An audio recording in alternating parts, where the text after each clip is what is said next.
Hello दोस्तों, स्वागत है आपका हमारे YouTube चैनल पर। आज की इस वीडियो में हम जानेंगे उत्तराखंड के एक खास और प्राचीन मंदिर के बारे में। दोस्तों, यह मंदिर उत्तराखंड के लोक देवता गोलू देवता को समर्पित है। गोलू देवता को न्याय का देवता भी कहा जाता है। यह मंदिर पूरे क्षेत्र में नमला गोलू देवता के नाम से प्रसिद्ध है। यह मंदिर उत्तराखंड के अल्मोड़ा जिले के तहसील रानीखेत के अंतर्गत रानीखेत से 26 किलोमीटर की दूरी पर वीर शहीद मेजर चित्रेश बिष्ट मार्ग पर नमला गांव में स्थित है। नमला गांव में स्थित गोलू देवता का यह मंदिर पूरे क्षेत्र में आस्था का केंद्र है। बात करें यहाँ की मान्यता के बारे में तो लोकगाथाओं के अनुसार प्राचीन काल में जब गोलू देवता जनमानस की समस्याओं का निवारण करने के लिए कुमाऊं के भ्रमण पर निकले तो वे जिन पवित्र स्थानों पर रुके वह स्थान आज गोलू देवता मंदिर के रूप में प्रसिद्ध हो गए। कहा जाता है कि गोलू देव नमला गांव में भी 3 दिन तक रुके और इस क्षेत्र के लोगों की समस्याओं का निवारण किया और उनको अपना आशीर्वाद दिया। बाद में नमला गांव के लोगों द्वारा इस स्थान पर गोलू देवता का मंदिर बनाया गया और तब से ही यह मंदिर नमला गोलू देवता के नाम से प्रसिद्ध हो गया। नमला गोलू देवता मंदिर में पुजारी भी नमला गांव के नेगी लोग हैं। नमला गोलू देवता आसपास के 150 से भी अधिक गांव के ईष्ट देवता के रूप में पूजे जाते हैं और इन गांवों में भी गोलू देवता के मंदिर नमला गोलू देवता के नाम से ही बने हैं। लेकिन मुख्य और प्राचीन मंदिर नमला गांव में ही स्थित है और लोग मनोकामना पूर्ण होने पर इसी मंदिर में आकर पूजा अर्चना करते हैं। गोलू देवता के संबंध में बताया जाता है कि जब गोलू देवता कुमाऊं के भ्रमण पर निकले तो वे अपने साथ चीड़ के बीज भी लाए और वे जिन जिन स्थानों पर रुके वहां उन्होंने चीड़ के बीज बो दिए। आज उन स्थानों पर चीड़ के बड़े बड़े वृक्ष मौजूद हैं और इन वृक्षों की बनावट और आकार सामान्य चीड़ के पेड़ों से अलग है। नमला गोलू देवता मंदिर परिसर के चारों ओर इसी प्रकार के चीड़ के वृक्ष शोभायमान है। इन चीड़ के वृक्षों को ग्वेल का पेड़ कहा जाता है क्योंकि ये पेड़ गोलू देवता द्वारा ही बोए गए थे। मान्यता है कि नमला ग्वेल देवता के मंदिर के चारों तरफ जो बड़े बड़े चीड़ के वृक्ष हैं, उन वृक्षों को नहीं काटना चाहिए। जो पेड़ बरसात में या तूफान में टूट जाते हैं या गिर जाते हैं, उन पेड़ों की लकड़ियों को काटकर धुनी में ही जलाने के लिए प्रयोग किया जाता है या वहां पर मंदिर की रसोई में जो सामान बनाए जाते हैं जैसे पूरी, हलवा, बड़े या भोग लगाने में इस्तेमाल किया जाता है।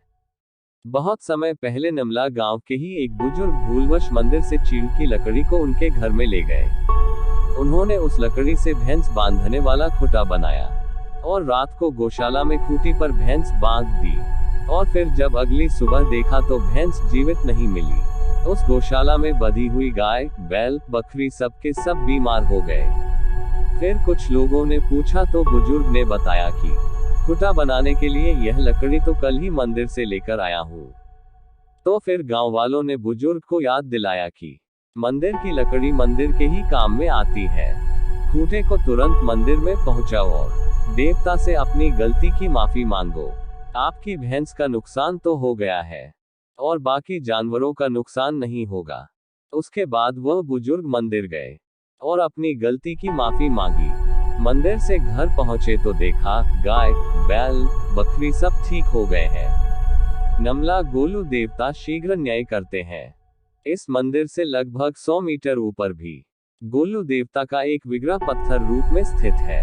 इसके संबंध में भी कहा जाता है कि प्राचीन काल में किसी भक्त द्वारा ग्वेल स्वरूप इस पाषाण खंड को इस रास्ते से रात में ढोया जा रहा था। ज्यादा थकावट के कारण उस भक्त ने इस पाषाण खंड को यहाँ पर रख दिया। भक्त द्वारा कुछ समय पश्चात जब इस पाषाण खंड को गंतव्य को लेकर जाने के लिए उठाया गया तो यह पाषाण खंड उठाया नहीं जा सका। इसे कई बार उस भक्त द्वारा उठाने का प्रयास किया गया पर यह शिला टस से मज नहीं हुई। अंततः भक्त इस विग्रह को यहीं छोड़कर अपने रास्ते चला गया और इस प्रकार गोलू देवता पाषाण खंड के रूप में सदा सदा के लिए इस स्थान पर भी विराजमान हो गए। नमला गोलू देवता मंदिर में वर्ष भर धुनी रमी रहती है। यह धुनी गुरु गोरखनाथ को समर्पित है क्योंकि गोलू देवता के गुरु गोरखनाथ जी ही थे। इसलिए जहाँ भी गोलू देवता का मंदिर होता है वहां पर गुरु गोरखनाथ जी की धुनी होना अनिवार्य होता है। इस मंदिर में एक निश्चित समय अंतराल पर बैसी जागर का आयोजन किया जाता है। बैसी जागर में 22 दिन तक लगातार सुबह और शाम को आरती के बाद जागर लगती है, और जो भी व्यक्ति बैसी में भाग लेता है उसे 22 दिन का कठोर तप करना होता है, जिसमें उसे घर का त्याग करके 22 दिन तक मंदिर में ही रहना होता है, और इन 22 दिनों के दौरान उसे अपने घर से कोई संबंध नहीं रखना होता। 22 दिन के बाद विशाल भंडारे के साथ बैसी का समापन किया जाता है।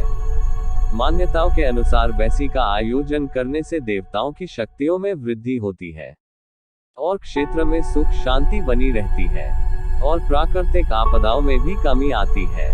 नमला गोलू देवता मंदिर के उत्तर दिशा में स्थित पहाड़ी पर उत्तराखंड के एक अन्य लोक देवता हरज्यू महाराज की धुनी है, जो हरोली गांव में स्थित है।